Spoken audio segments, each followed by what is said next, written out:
మహాభారతంలోని 3వ ఎపిసోడ్లోకి స్వాగతం. ఈరోజు నేను శంతనుని జన్మ వృత్తాంతం ఎలా జరిగిందనేది మనం చెప్తాను. మీరు దయచేసి వీడియోని లైక్ చేసి ఛానల్ సబ్స్క్రైబ్ చేయండి. మీ యొక్క అభిప్రాయాలను కామెంట్ రూపంలో తెలియజేయండి. ఇక్ష్వాకు వంశీయుడు మహాభిషుడు 1000 అశ్వమేఘాలు 100 వాజపేయ యాగాలు చేసి అమరులను ఆనందింపజేసి స్వర్గానికి చేరుకున్నాడు. అక్కడ ఓనాడు దేవతలతోనూ రాజర్షులతోనూ కలిసి పరమేష్ఠిని సందర్శించారు. పరమేష్ఠి అంటే అసెంబ్లీ లాంటిది. అప్పుడు అక్కడికి గంగాదేవి కూడా వచ్చింది. అంతలో పెనుగాలి వీచింది. ఆ గాలికి గంగాదేవి బయట తొలగి ఆమె వక్షోజాలు పూర్ణ కుంభాల దర్శనమీయడంతో మహాభిషుడు తప్ప మిగిలిన వారందరూ ఆ దృశ్యాన్ని చూడకూడదన్నట్లుగా తలలుంచుకున్నారు. మహాభిషుడు మాత్రం ఆ అందాలను తనవి తీరా చూడసాగాడు. ఇదంతా ఓ కంట గమనించిన పరమేష్ఠి కోపించాడు. నీవు మానవ జన్మ పొందుగాక అని మహాభిషుడిని శపించాడు. శతవిధాలా వేడుకున్న తర్వాత ప్రతీపధరణేశ్వరుని కొడుకుగా పుట్టేందుకు మహాభిషుని అనుమతించాడు. జరిగింది తలుచుకుంటూ తన అందాన్ని తనవి తీరా చూసి ఆనందించిన మహాభిషుని మెచ్చుకుంటూ భూలోకానికి బయలుదేరిన గంగాదేవిని మార్గమధ్యంలో 8 మంది వసువులు కలిశారు.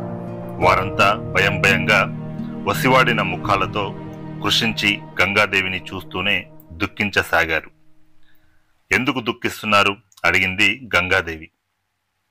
తప్పు చేసి వశిష్ఠ మహర్షి వారి కోపానికి గురయ్యాం. చేసిన తప్పుకి మానవలోకంలో జన్మించాల్సిందిగా శాపాన్ని పొందాం.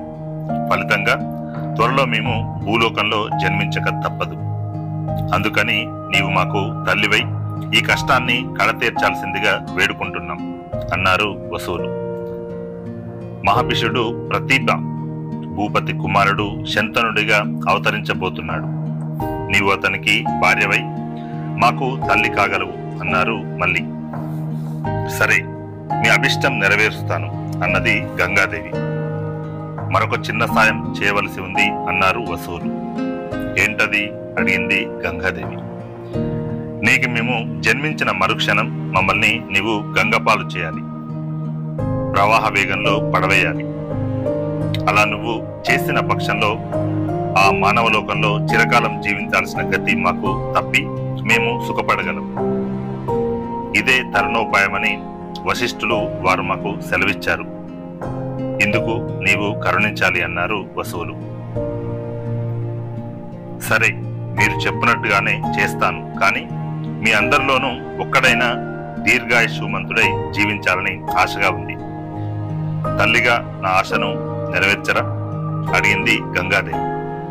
ఆమె మాటను కాదనలేకపోయారు వసువులు.